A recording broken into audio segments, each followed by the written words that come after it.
हम आपको एक घटना बताते बड़ा आनंद आएगा। राजस्थान में उदयपुर में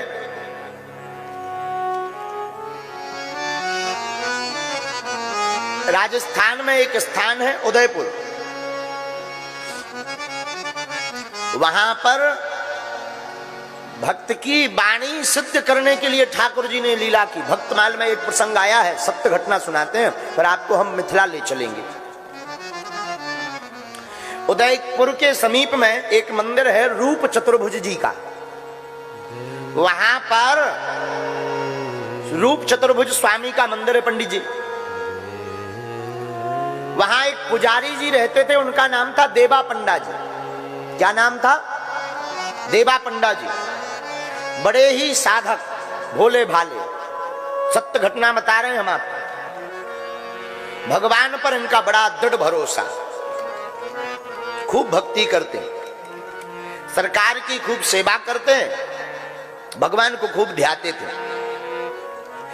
वहां के जो राजा थे उदयपुर नरेश, उनकी आदत थी प्रतिदिन शाम के समय मंदिर में प्रणाम करने आना। तो पुजारी जी क्या करते थे, भगवान के गले की माला राजा जी के गले में डाल देते थे और भगवान को शयन करवा देते थे।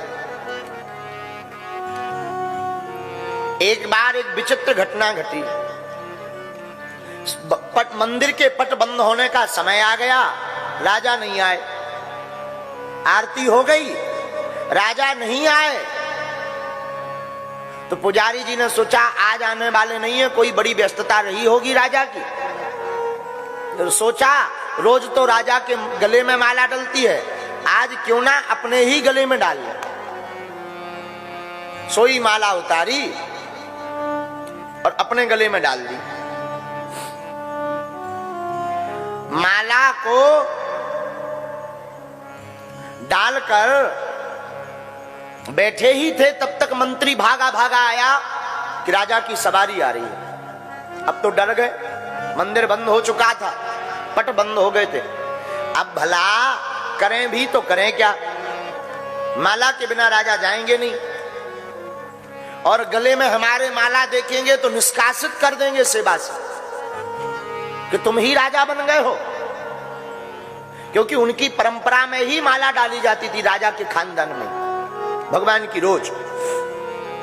तो पुजारी जी ने जल्दी जल्दी झट से माला उतारी और एक दोना पत्तल लिया, उसमें मोड़कर रख दी कि हम अब भगवान क्षमा करें, हम आज झूठ बोल देंगे, ये भगवान का ही निर्माल्य है। राजा आए, राजा ने प्रणाम किया, इन्होंने माला ली। लीजिए हुजूर सरकार, लीजिए माला, भगवान का निर्माल्य। माला को राजा के गले में डाल दिया।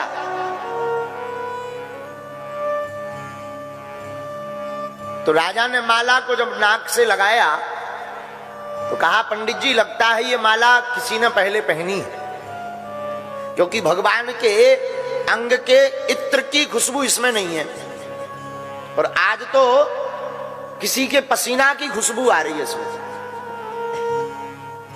पुजारी जी ने कहा नहीं महाराज, भगवान के ही अंग की माला है, झूठ बोल दिया।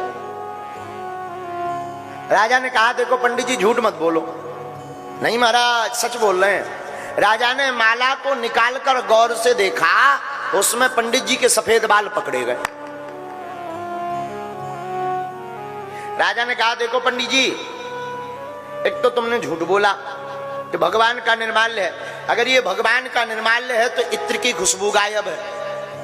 दूसरा, इसमें ये जो केस आए हैं, बाल आए हैं, ये सफेद क्यों हैं? ठाकुर जी के बाल तो काले और घुंघराले हैं, ये तो एकदम सफेद है। ये तुम्हारी गले की डली हुई माला है। पंडित जी ने और झूठ बोल दिया। एक अति दूसरे अति को जन्म देती है, एक झूठ दूसरे झूठ को जन्म देता है। पंडित जी ने कह दिया नहीं, भगवान के बाल ही सफेद हो गए। राजा बड़ा हंसा कि बड़े झूठबाज हो, भगवान को बुढ़ापा आ गया क्या? तो पंडित जी बोले लग तो ऐसे ही रहा है। अरे भगवान के कल तक बाल श्वेत नहीं काले थे, एक दिन में कैसे सफेद हो गए हैं? आपको शर्म नहीं आती झूठ बोलने में? एक दिन में सफेद कैसे हो गए? पंडित जी बोले नहीं महाराज सफेद हो गए। राजा बोले सुनो, हम 4 बजे सुबह प्रातः काल आएंगे और भगवान के बाल अगर हमें सफेद नहीं मिले तो घोर दंड आपको प्राप्त होगा। अब पंडित जी ना तो हां बोले ना, क्योंकि इन्हें पता था कि भगवान के बाल सफेद नहीं काले हैं, और झूठ बोल दिया। अब तो तमाशा देखने वाले लोगों की लेन लग गई। ये संसार भी बड़ा विचित्र है, पहले दर्शन करने नहीं आते थे, लेकिन तमाशा किसी का हो गए सो देखो तुम। अब तो सब राजा के कान भरने लगे कि ऐसी पुजारियों को नहीं रखना चाहिए जो झूठ बोले, भगवान के नजदीक भी झूठ बोल रहे हैं। रात हो गई, पंडित श्री देवा पंडा जी पुजारी जी मंदिर के बाहर बैठे, राजा तो चला गया, पुजारी जी मंदिर के बाहर बैठे बैठे रो रहे हैं। आंखों में आंसू भर के कहते नाथ भूल तो हो गई, हमने झूठ भी बोल दिया, पर क्या बताएं, भय के कारण हमारे मुख से झूठ निकल गया। अब प्रातः काल आपके बाल काले मिलेंगे तो राजा हमें मार डालेगा। सरकार हमें मरने में भी दिक्कत नहीं, पर इस घटना के बाद कोई भी मंदिर के पुजारियों पर भरोसा नहीं करेगा। सब कहेंगे मंदिर के पुजारी तो ऐसे ही झूठ बोलते हैं। आंखों में बार बार आंसू भर गए, हाथ में माला लेकर के ठाकुर जी को पुकार कर कहते राखो लाज हमारी गिरधारी, राखो लाज हमारी, राखो लाज हमारी। हे ठाकुर जी अब आप ही हमारी लाज रखो, तुम में कौन हमारो जग में। हंसी करे नर नारी, हंसी करे नर नारी, सारा संसार हंसी करेगा। अब आप हमारी हंसी उड़ने से हमें बचा लो। पूरी रात पंडित जी रोते रहे। प्रातः काल होने को आ गई, आंखों से आंसू बंद नहीं है। भैया हमारे ठाकुर जी बड़े दयालु हैं, ये भक्त की आर्तनाद पुकार को सुनकर भगवान सब कुछ विस्मरण कर देते हैं।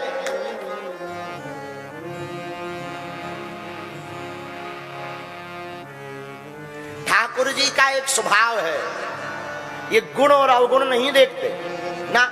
कई लोग हमसे कहते महाराज जी हम तो बड़े पापी हैं, क्या पता हम पर बालाजी की कृपा होगी कि नहीं। भैया सन्मुख होए जीव मोह जब ही, जन्म कोटि अघनासे तब ही।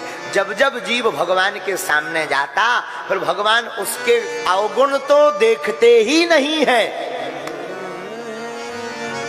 यही तो उनका स्वभाव है। आंखों में आंसू भर के पूरी रात रोए।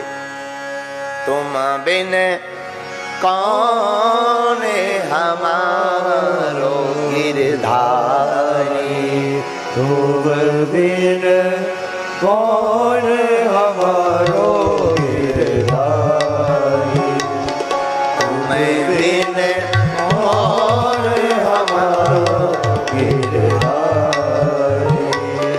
तुम बिन कौन हमारो गिरधारी, राखो लाज हमारी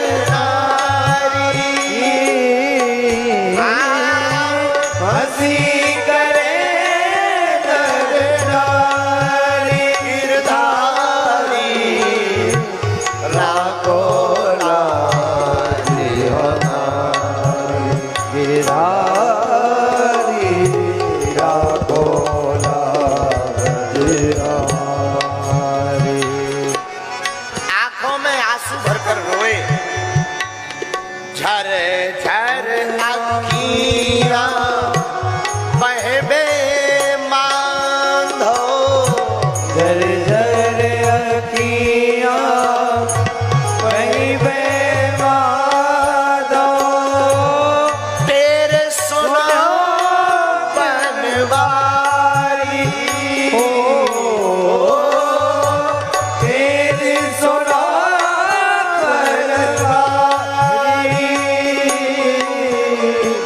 राखो लाज हमारी नारी, राखो लाज हमारी गिरधारी, राखो लाज हमारी गिरधारी, राखो लाज हमारी गिरधारी, राखो लाज हमारी गिरधारी, राखो लाज हमारी। सुबह हो गई, प्रातः काल 4 बजे राजा भी आ गए, तमाशा देखने वाले लाखों लोग आ गए। पंडित जी की आंखें लाल, हाथ में माला लिए, शरीर कांप रहा। इन्होंने स्नान किया, नहाया धोया कि अब आज या तो हमारे प्राण चले जाएंगे या आज के बाद पूरा जीवन ठाकुर जी के चरणों में गुजरेगा।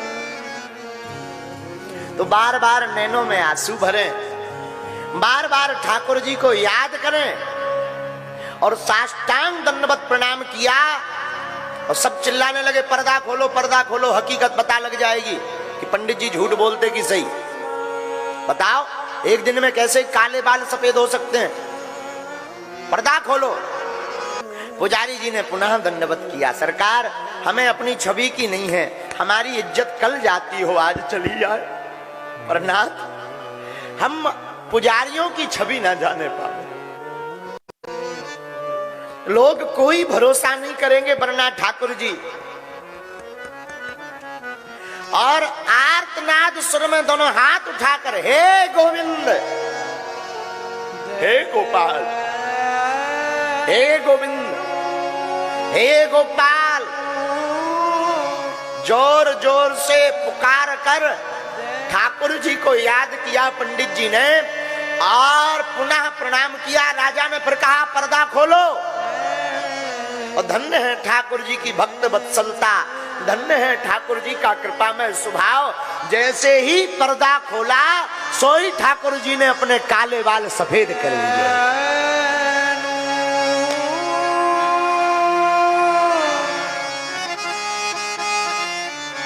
राजा आश्चर्यचकित हो गए। किसी ने कहा कान में कि भगवान के ऊपर रात को पुजारी जी ने पेंट कर दिया है सफेद बालों का। राजा ने कहा हम चेक करेंगे। पंडित जी तो गदगद हो गए, भगवान ने हमारी लाज रख दी। राजा ठाकुर जी के नजदीक गए, बालों को हाथ में लिया, एक बाल जैसे ही झटका मारा सोई भगवान की नाक सिकुड़ गई और सिर से रक्त बहने लगा। अब तो पुजारी जी गदगद होकर नाचे और राजा को बड़ा पछतावा हुआ। तब तक आकाशवाणी मंदिर के अंदर आवाज आई, हे राजन, आज के बाद उदयपुर शहर के गद्दी का कोई भी राजा इस मंदिर में प्रवेश नहीं करेगा, अगर करेगा तो उसका विनाश हो जाएगा, क्योंकि तुमने भक्त की परीक्षा ली। आहा, पुजारी जी का पूरा जीवन ठाकुर जी के चरणों में फिर बीता। भैया मेरे छत्तीसगढ़ के पागलों, इस कथा का मतलब है जो भगवान गुरु वचनों पर विश्वास करके मानता है, ठाकुर जी उस भक्त की लाज बचाने के लिए किसी ना किसी रूप में आ जाते हैं।